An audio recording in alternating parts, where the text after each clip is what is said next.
ეთიოპია სულ უფრო მნიშვნელოვან როლს ასრულებს სწრაფად ცვალებად აფრიკის რქაში. ისრაელის ხანგრძლივი პარტნიორი და ალ-შაბაბის წინააღმდეგ მნიშვნელოვანი ძალა ეთიოპია რეგიონში ძალაუფლების ცვალებადი დინამიკის ფონზე საკუთარი ეკონომიკური და სტრატეგიული ამბიციების ზრდას მართავს. როდესაც უცხოური და ადგილობრივი ძალები გავლენისთვის იბრძვიან აფრიკის რქაში, რა როლის შესრულება სურს ეთიოპიას და სად ჯდება მისი პარტნიორობა ისრაელთან? ჩვენთან ერთად არის მისი აღმატებულება, ეთიოპიის ელჩი ისრაელში ტესფაიე იტაიე ანტენე. დიდი მადლობა, რომ შემოგვიერთდით. ეთიოპიასა და ისრაელს შორის ღრმა ისტორიული და ადამიანური კავშირებია. როგორ აღწერდით დღეს ამ ურთიერთობას და სად ხედავთ ზრდის ყველაზე დიდ პოტენციალს? მადლობთ. როგორც სწორად აღნიშნეთ, ეთიოპიასა და ისრაელს შორის ხანგრძლივი ისტორიული ურთიერთობა არსებობს და ამჟამად ჩვენი ორი ქვეყნის ურთიერთობა ძალიან კარგია. გასული წლის იანვარში ჩვენ ჩავატარეთ მეოთხე ერთობლივი პოლიტიკური კონსულტაცია და შევაფასეთ ჩვენი ორი ქვეყნის ორმხრივი ურთიერთობები. ორივე დელეგაცია კმაყოფილი დარჩა ჩვენი ორი ქვეყნის ჩართულობისა და თანამშრომლობის დონით და შეიმუშავა გეგმა ამ ორმხრივი ურთიერთობის კიდევ უფრო გაძლიერებისთვის. ეკონომიკის, ინვესტიციების, ვაჭრობის, ტურიზმისა და ტექნოლოგიების გადაცემის სფეროებში. ასევე რეგიონის გეოპოლიტიკურ საკითხებზე. ეთიოპია მდებარეობს აფრიკის ქაზე და ეს არის ერთ-ერთი ყველაზე არასტაბილური რეგიონი მსოფლიოში. ასე რომ ჩვენ ასევე შევაფასეთ ჩვენი თანამშრომლობა ამ მიმართულებითაც.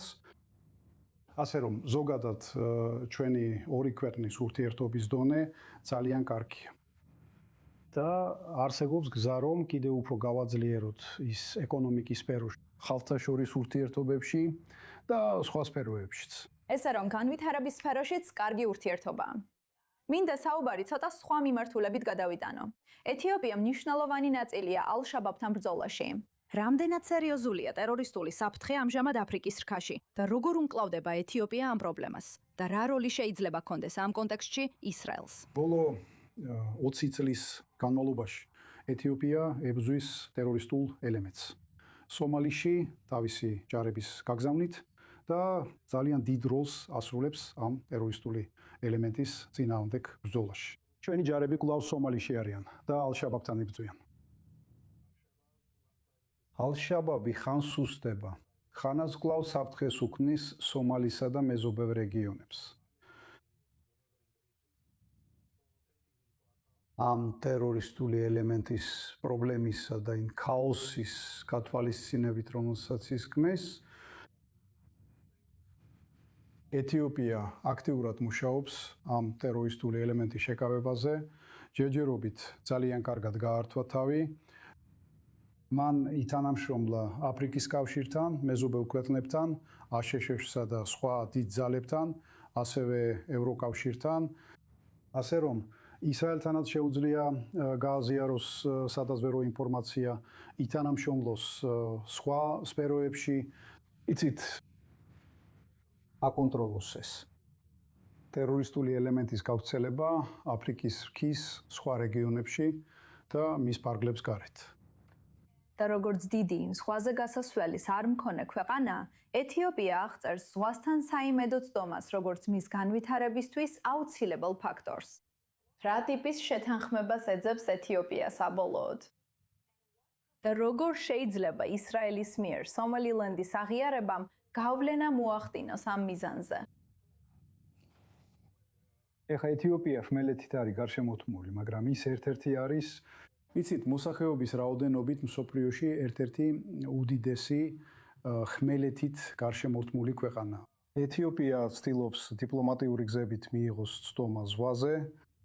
ამჟამად ჩვენ ჯიბუტის პორტს, ჩვენი საერთაშორისო ვაჭრობის 90-დან 95%-მდე ვიყენებთ. ეთიოპია ასევე სურს გაამრავალფეროვნოს პორტებზე ცდომა მეზობელი ქვეყნების მეშვეობით. რაც შეეხება სომალიასა და სომალილენდს, ჩვენ ძალიან კარგი ურთიერთობები გვაქვს და სომალური საკითხის სირთულის გათვალისწინებით სომალისა და სომალილენდის საკითხი. ეთიოპია პირველ რიგში ყურადღებას ამახვილებს რეგიონის სტაბილურობასა და საერთაშორისო სამართალზე. და ასევე ამახვილებს ყურადღებას რეგიონის მშვიდობიან განვითარებასა და ეკონომიკურ ინტეგრაციაზე.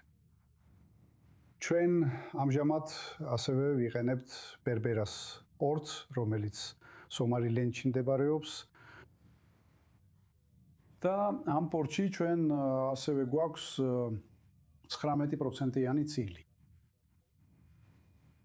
ამიტომ ეხლა რთულია სომალის საკითხის შედეგის წინასწარ განსაზღვრა.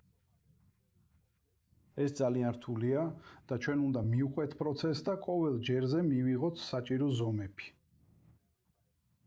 ამიტომ ეთიოპიის ინტერესია კონდეს ზღვაზე გასასვლელი. ის დიპლომატიური გზებით ახორციელებს თავის ინტერესებს მეზობელ ქვეყნებთან ერთად და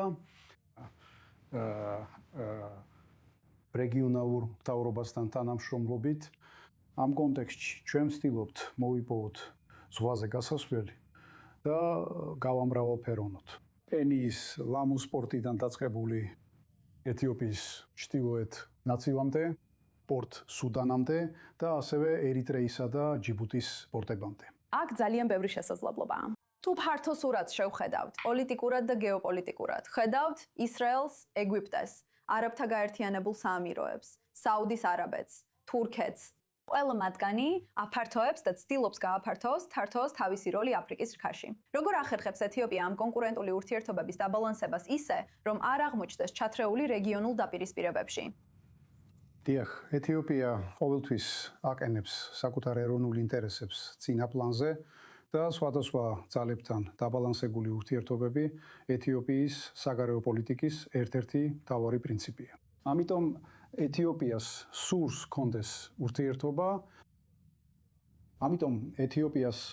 კონდეს ურთიერთობა ბევრ ქვეყანასთან, მას არ სურს კონდეს ალიანსი განსაკუთრებით სამხედრო თვალსაზრისით რომელიმე ჯგუფთან, მაგრამ რამდენადაც ეს ემსახურება მის ეროვნულ ინტერესებს, ეთიოპია მზად არის კონდეს პარტნიორობა ნებისმიერ ქვეყანასთან, საიდანაც არ უნდა იყოს.